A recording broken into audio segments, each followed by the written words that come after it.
always, Damian Rockefeller coming to you from the centre of the financial beast in this world, central London.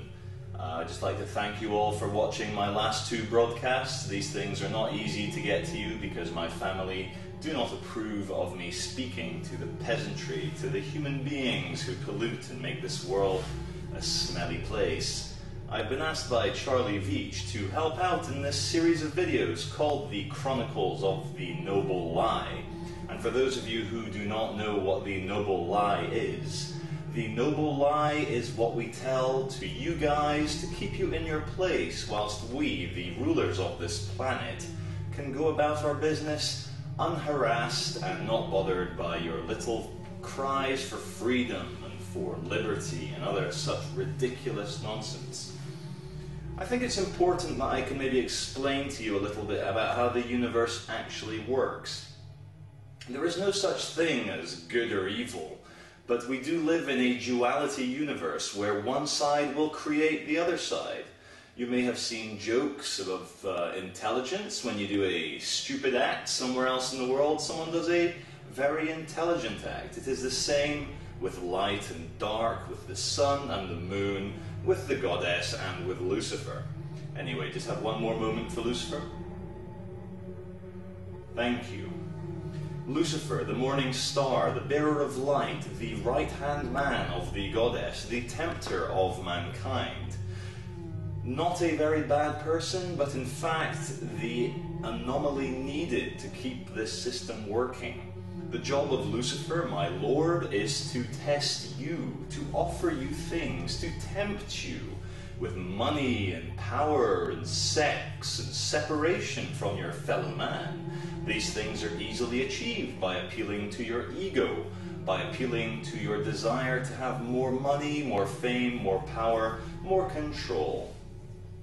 Yes, there cannot be good without evil. Every time we do what you would call an evil deed, such as a mass vaccination campaign, or the bombing of Iraq, or a false flag terror attack, and we have a few planned for the upcoming months in 2010 as we approach the eschaton, the singularity, at the end of this age, before the age of Aquarius. We need to wrap up a few things, and my grandfather David, he's 93 this year, he will maybe not be around forever, so there are things we want to implement. Well, my fellow human beings, this is a game, much like a chessboard. The checkerboard you see in the floors of our temples, the Freemasonic temples, which we infiltrated many decades ago. You have black and white, black and white, black and white. It's always a choice. There is not one without the other. And our job is to create the black so that you, the human beings, can create the white. All evil brings about the good, but it is very fun doing evil. And also we use magic, we use the occult, we use Kabbalistic practices, we use sigils and sorcery to bring about this artifice as we move towards the androgynous, machine-like, robo-sapien world which we've all been programmed to want. You may ask, do I have a soul? Do you have a soul? Are you a spirit? Why are you not trying to stop us right now? Why are you sitting there watching YouTube videos when you could be forming some sort of group to attempt a resistance to our plans?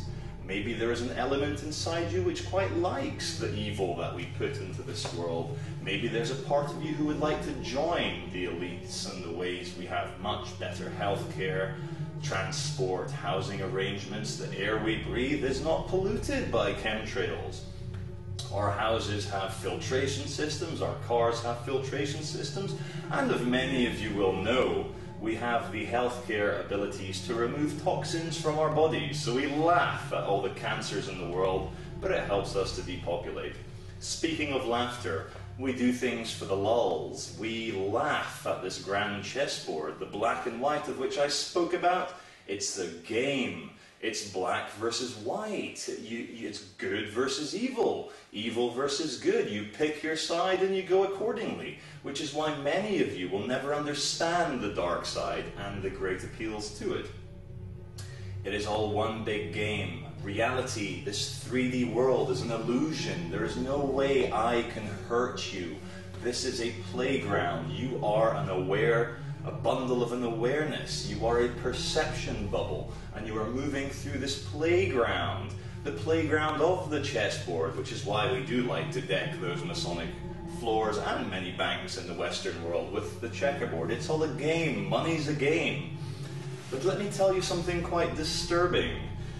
Yes, there is a current of, an undercurrent of, shall we say, the sexual relations with children, which many of my colleagues seem to really enjoy.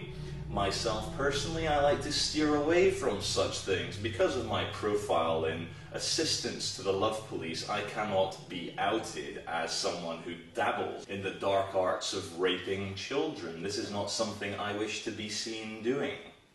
Why do my colleagues like to have sex with children? These children are closer to the absolute. They are closer to the source. There is great magical power to be had from having sex with little boys and little girls.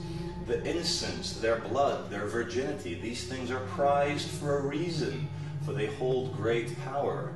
I only advise you to read some of the words of Aleister Crowley if you doubt or feel upset at what I am saying.